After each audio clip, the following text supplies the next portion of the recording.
Welcome back to the channel. Today's video is a good one. It's about going to medical school. Should you go? How much will it cost you? What do you got to do? How long will it take? And in 2022, is it even worth going to medical school? Let's just dive right in, guys. Okay, so first of all, the first question people ask me all the time, like, Professor, I want to go to medical school because I want to be a surgeon. And my response is, do you know what you're signing up for? Because it's a major time and life commitment, right? Being a doctor is one of those jobs that it's not just a job you clock in, clock out. It's a job where it's your entire identity, right? Like, you'll live in that hospital, you'll spend time there.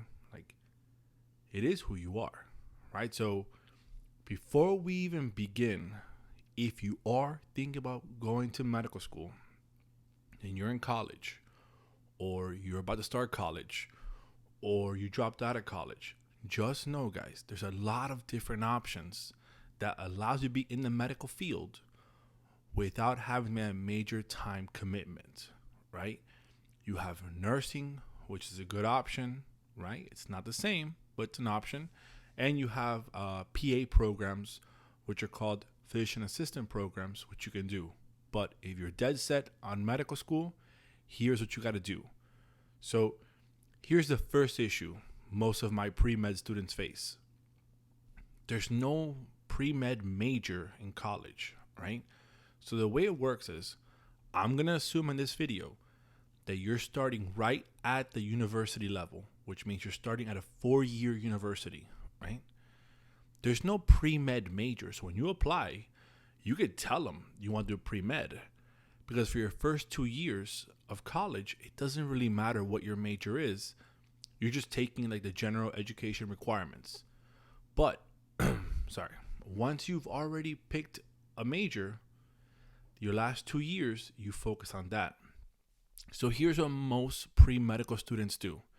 They pick either biology or chemistry as their major. Here's the problem with that, guys. Let's say you do a bio or a chemistry degree and you do not get into medical school. What are you going to do with a bio or chem degree? It's going to be hard for you, right?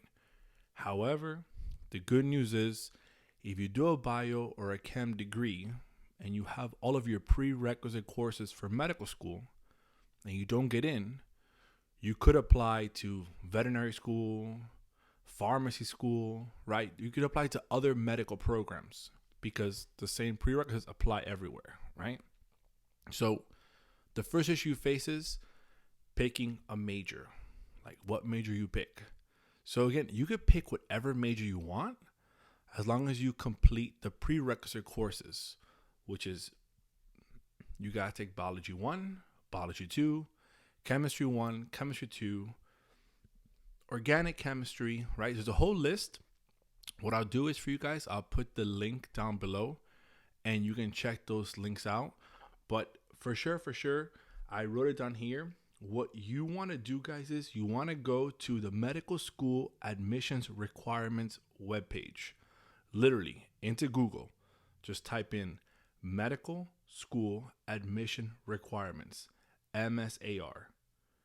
That website, guys, they have a bunch of resources for you guys to look at. You can see the classes that you need, the schools, everything for medical school, right? That's your go-to resource for prerequisite courses. Now, just keep in mind, sometimes a lot of you guys maybe took biology or chemistry as an AP course or dual enrollment. Some medical schools might not accept that. So you guys see the school you're applying to, what their policy is. Just like some schools, not they won't take it, but they prefer that you don't take your science courses at a community college. So again, Google the school you're going to go to. So like if you're thinking about like, XYZ university, like XYZ medical school requirements, read through their page. And if you're unsure, go online, send them an email, call them, right? So you're in college, your first, second semester, you're taking your prereq courses, You've already picked your major, probably bio or chem. Remember, you don't have to. You want to go ahead and set up a meeting with the PreMed Advisor. So when you join college, you have a general advisor, right? Just help you pick your courses and whatnot. But there's probably a PreMed Advisor or a PreMed Club. You want to look for both of these people, right? The PreMed Club is other kids just like you who are highly motivated and dream of one day becoming a doctor. And the PreMed Advisor, their job is to make sure you're on track to apply to medical school, right? Because you kind of have to follow a path, and here's the path. Your first 2 years, you're taking all your prerequisite science courses for medical school. But these courses will also help prepare you for the MCAT examination, right?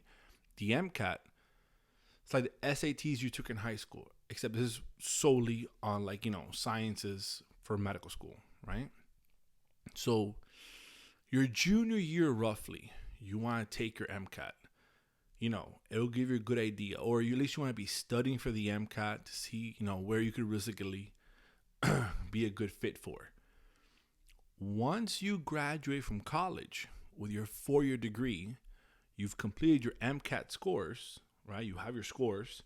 Then you can see, I have it here written down for you. I'll put the links below as well. In May, the application opens up to apply to medical school, but it's for the following year. So if you don't time it right, you could end up with a gap year in between where you graduated college, but you really haven't started medical school. So you're kind of like in limbo. So you want to time things right to avoid that gap. If not, you end up with a gap in between.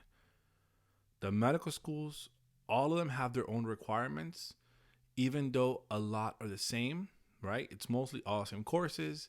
They all have interviews. But again, find the school you want to go to. Here's why, guys. When you're applying to medical schools, not only do you have a preference of what you're looking to do, but medical schools also have a preference of the kind of candidate they're looking for. So, for example, if a medical school is more focused on producing community-based doctors to work in low-income areas and all that stuff, and you want to be a surgeon, well, when you go to the interviews, it just won't be a good fit, right? Vice versa, right? So look up the schools you're going to, see what they do, what they specialize in. Does it match your interest, right? Because you're going to be committing the next 4 years of your life to medical school, right? So in the beginning, you'll spend 4 years in undergraduate getting your bachelor's degree. You might spend a year waiting a gap year in between college and medical school. Then medical school, you're looking at 4 more years of schooling, right? Once you graduate medical school, you then have your internships and your residency, right? That could take you as long as 3 to 8 years, depending, right? Depends what area you go into, what do you want to practice. Obviously, maybe a general practice might be less time, while a surgeon might take you more time, right? So again, that's another area you have to look into. But for right now, if you haven't even started taking courses, that's not on the list right now. But just keep that in the back of your head, right? Because in total, from start to finish, you're looking anywhere from between 11 to 16 years of total schooling, right? And residency time before you're making any kind of real money. And then not only that, guys, you're taking a big chunk of debt, right? You know, you'll pay that money back. You'll make it back. They have different programs for you. But on average, you're looking at about $250,000 to $300,000 in medical school debt. That's a lot, right? But obviously, you'll make that money back. You'll pay. So it's not a big deal. So here is some common tips that I give all of my students who tell me they're thinking about going to medical school. 1, I tell them while they are an undergraduate, try and get some medical experience. And what I mean by that is, if you, for example, if you don't have to work in school because your parents are well off or you have scholarships and you don't have to work financially to support yourself, beautiful. Then you want to go volunteer in a hospital, doctor's office. You want to shadow doctors. You want to get some experience, be around these hospitals, around these doctors, right? But if you need to work, well then, let's be productive. Let's kill two birds with one stone. Let's try and get a job in a medical office, right? A great job I tell all my students is become a medical scribe. Medical scribe jobs, they're always hiring, right? You're there, you're working with doctors, you're seeing what they're doing. That also helps out later on when you need recommendation letters. You can always come back to that doctor. If you built a good relationship with him or her, you can definitely reach out to them for like help, right? So that's your first tip. Try and get exposed to someone in the medical profession, either through volunteering, internships, or an actual job. 2, remember, while you're an undergraduate, you want to talk to the advisors that are pre-medical advisors. You want to join pre-med clubs, right? And obviously, websites you want to go on. You want to go on the AMA website, the American Medical Association, the one I mentioned earlier, Medical School Admissions Requirement website, the MSAR, right? And then also get familiar with the American Medical College Application Service because you're going to have to know like what is required for you. And then something else that I always tell my students is understand the difference between an MD degree and a DO degree. You've probably been to hospitals, doctor's offices, clinics, urgent cares, and you've probably never noticed, but doctors on their lab coat usually have their name and their title. Some will say MD. That's what we normally think of as a doctor, right? Doctor of medicine. But you also have the DOs, right? The doctor of osteopathy. Guys, they're both doctors. It doesn't matter, right? And again, I'm not saying that one's easier than the other, but there is a difference in the sense that a lot of people who pursue the doctor of osteopathy degree, right, and they go to an osteopathic medical school, they're people who are more into the whole like mind, body, spirit connection. And a lot of those people end up becoming like family practice, pediatrics, right? They go into those fields of medicine while the MDs, not that much. So the latest number from 2021, it was showing that 57% of DOs, doctors, went into primary care, while only 30% of MDs went into primary care. So that's something to consider. And, only about a quarter of U.S. medical students are in DO programs, right? While the rest are in MD programs. Guys, it doesn't matter. You're still a doctor, right? You'll still work. You might work in the same practice side by side. It doesn't really matter. So here's something I tell my students also is, if you don't get in, let's say you get your bachelor's degree from university, take your MCATs and don't get in, don't give up, right? You have options. Some people will take what they call post-baccalaureate programs. These are it's almost like a master's degree. A lot of schools offer them, and usually people who take these because they're trying to raise their science GPA. Maybe their GPA, maybe they started college, they messed up. This happens a lot, guys. At 18 years old, you go to college, you're lost, you know what you want to do, you drop out, you drop some classes, your GPA takes a hit, and you leave. Then you come back 5-6 years later to take classes again because you found your purpose in life. You want to be a doctor now, but now your GPA is trash. So no matter how many A's you get, you'll never have a 4.0. You might have a 3.1, 3.2. So some kids who have a strong GPA, strong MCAT scores, but not strong enough to get into med school GPA, they'll do these post-baccalaureate programs to kind of prove to the schools, hey, look, I've got my act together. And some of these programs, guys, even have what they call linkage agreements, where if you finish, for example, a university might say, hey, look, we won't let you into our medical school. We don't think you're ready, but do this post-baccalaureate program. And if you do well, we'll reconsider you, or we might even guarantee you admissions. But again, that depends on the school, right? So definitely check out if you were to one day not get in. Just know those post-bac programs are an option, right? And every school has different ones. You can just type in, it'll come up. Also, guys, this sounds like it's a failure, but it really isn't. A lot of U.S. medical students, well, pre-med students that don't get into schools in the U.S., they'll go to schools in the Bahamas, right? The Bahamas, Grenada, and these schools that are not part of United States, but they have agreements set up, right? Yes, you'll pay more tuition. Yes, once you graduate, it's harder to get a residency, especially like a more competitive residency. But at the end of the day, you'll still graduate. You'll still be a doctor. You'll still be in debt, maybe 100K more, depends on school you're going to. And you'll still be able to get a residency. It's just maybe the harder, more competitive ones you might not get, but you'll get something, right? So guys, don't think like if you don't get into your dream school, it's over. At the end of the day, let's be honest. When you go see a doctor, do you ever ask him, sir, ma'am, what school did you go to? Sir, ma'am, what was your GPA? Nobody cares, guys. In the real world, as long as you have a white coat on and you're good at your job and you are compassionate and caring and you take care of people, nobody really cares what your GPA is or what school you went to, right?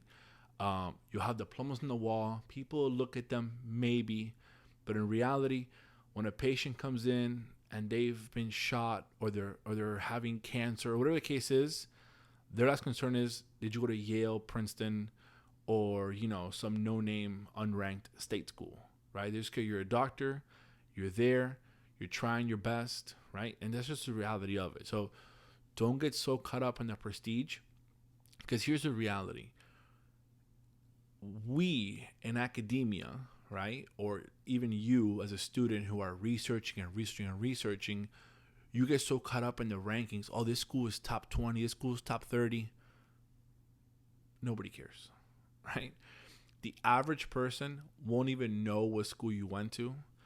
The average person won't even know what kind of medicine you practice, right? I remember for the longest time, people thought that I was studying psychology, right? And I studied sociology, right? And whether I went to a local state university or I went to a big name state, nobody really cared. They just know you're in school for something, right? And the people who do care, they respect the hustle no matter what, right? Because you could be a doctor who went to, a top school and graduate 2.0, and somebody who went to an unnamed school but graduate top of your class and be top notch, right? So don't let yourself discourage you guys. But just be aware, it's a long, tedious process. Now, the good thing is, remember, if you change your mind, you have a change of heart, or you just don't get in and you exhausted all your options, you could apply to other medical programs. So for example, because you have those prereqs done, as long as you take the exams, same way to the MCAT for medical school, take the DAT, the DAT for dental school, right? They have them for pharmacy school, for physical therapy. You can go into any of these other programs. I mean, obviously, you still have to apply, take their exams, go through the whole process, but it's not a complete waste, right? And then ultimately, guys, let's be honest. If you decide medicine is not for you, you have a degree. I just saw recently a post that Walmart is hiring for store managers, right? And they have an entry-level starting salary of $65,000, and you can earn up to $200,000 working as a Walmart store manager, right? So yes, you won't be a doctor. Yes, you won't have that status and prestige of your job, but you're still making a good living, living a good life, right? So it's not the end of the world. Sometimes we get so caught up in these things that we think the world's over, and in reality it's not, right? So like always, if you found this video informational, give me a like, subscribe for new videos. I'm kind of on a roll. I'm doing a lot of them just because I have a lot of content, a lot of information. I'm getting good feedback. A lot of students are emailing me, former students are sending me DMs, telling me, hey, can you cover this, cover that? So the more questions I get, the more videos I'll put out. So Again, let me in the comments if you like the video, what you would want to see next. Like, subscribe, and as always, guys, share the information. Thank you for your time. Guys, good luck with everything you're doing. I'm sure you'll do great things.